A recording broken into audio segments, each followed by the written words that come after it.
Hi friends, welcome back to my channel. My name is Winter and today I want to talk to you guys about foster care kids that are needy. And so I just want to make a blanket statement that foster care kids are needy. So me and my husband were talking in the bed the other night and just like trying to process through a few things, and he just started talking about how they just don't really believe us when we say that we're not gonna leave them, or they don't really think it's reality yet that we're in it for the long haul with them, that we're not gonna send them away. Like, it's hard for them to believe that, and we remind them daily of that.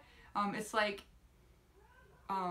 we've had these kids in our home for 4 months, and then we had our children in our home for 4 years now that we adopted through the foster care system, and all of them have their unique challenges. They all have their unique things that they're struggling with and how they process trauma. Like, these kids have experienced more trauma in their short lifespans of 4, 6, 9, 14 years than I have in my entire life. And like, the bigger like depths of that like hurt and that drama and like that trauma that happened to them is so deep, and they all respond so uniquely different to it, and they all have tremendous needs because of this trauma that's happened to them.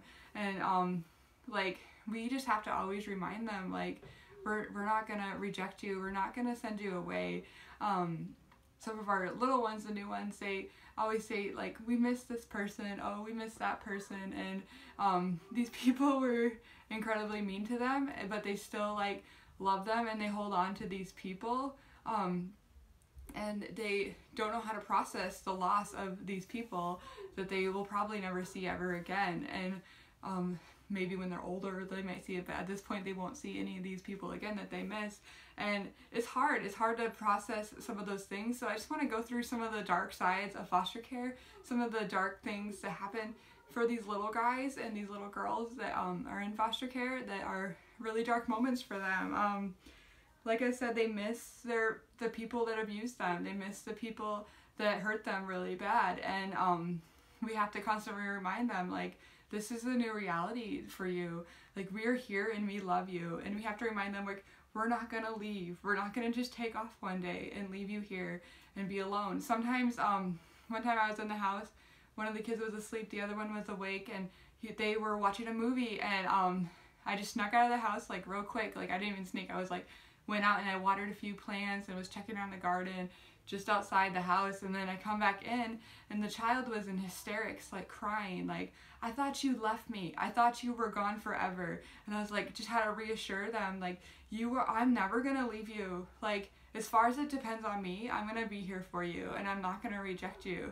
And it's just so hard for them because they are so afraid of being rejected and being left by the people that are in their life that are supposed to be caring for them. Like, it's such, like, that's like a broken part of their life, and that muscle memory is just not there. Like, they can't have that there. It's really sad. And like, little things will set them off. Like, if you see a police car, instantly they'll be like, oh, the police, they'll come and take you away. Or they'll say like different things like that. Like, they'll tell you things like one time, like, they were telling another person in the house, like, hey, I don't like you, or something like that. And then I was like, I asked them, I was like, so I was trying to discipline them, and I was like, how would you like it if I told you that I didn't like you? And then it was like huge tantrum, huge crisis, like, my mom doesn't like me, like, all this stuff, like, all these emotions, when it was just a very small conversation to try to help them come through discipline. So you have to be very like sensitive to how you discipline them, because otherwise they'll be just set off, like, because of the way they've been treated, and like that trauma like will instantly have a flashback for them. So they just like have tantrums quite often.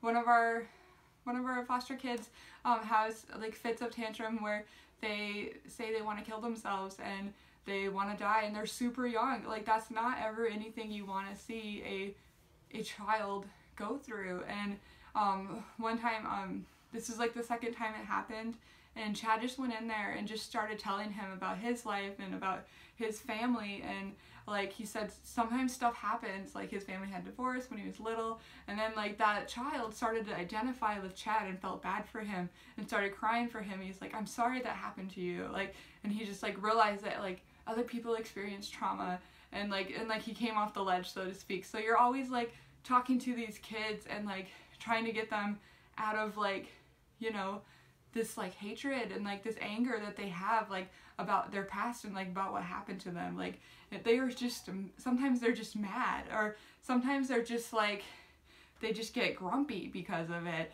or like just different emotions. Like I have one child over here that internalizes everything, that will shut down and start breaking out in hives because he internalizes everything, and then the other child will express it loudly. So it's just like a completely different thing, and each child has completely different needs, and everyone experiences and deals with trauma differently.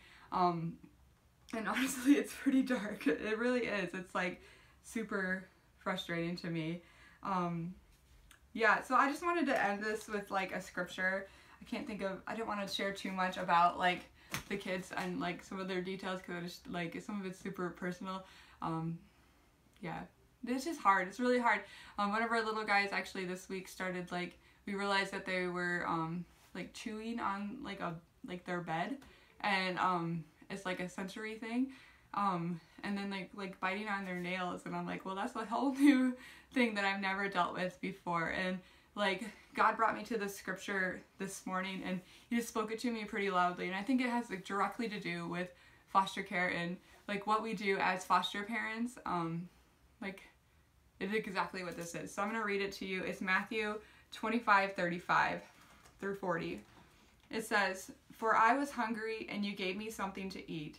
I was thirsty and you gave me something to drink. I was a stranger and you invited me in. I needed clothed and you clothed me. I was sick and you looked after me. I was in prison and you came to visit me." Then the righteous will answer him, "Lord, when did we see you hungry and feed you, or thirsty and give you something to drink? When did we see you a stranger and invite you in, or needing clothes and clothe you? When did we see you sick or in prison, or go to visit you?" The king, Jesus, he replied, "I tell you the truth, whatever you did for one of the least of these brothers of mine, you did for me." And I just love that scripture, and it's just like shows that like when you do things for the needy, when you do things for the least of these, like such as foster kids, like that's exactly the exact description of foster kids: hungry, needy, thirsty, strangers, needing of clothes, in prison in some cases, sick. That's the exact description of foster kids. It's like you did those things to the least of these.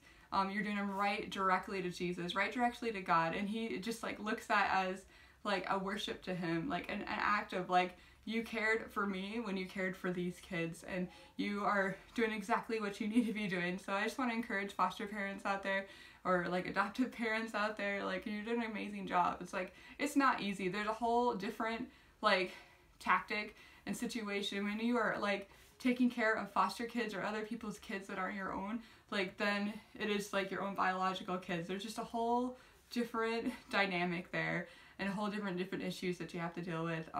So I just want to encourage you guys today. You guys are awesome, and I'm so proud of you, and just keep doing it. It is effective. We've seen so much success in the past if you just keep being consistent and keep being like, I'm going to be there for you. I'm not going to reject you. I'm going to be here. I'm not going to leave. Like, just keep saying those things, and it will sink in eventually, and you're doing it to God. So I'm so proud of you guys. So anyways, I hope you guys have the best day ever, and please subscribe if you haven't yet, and I'll see you next time. Bye.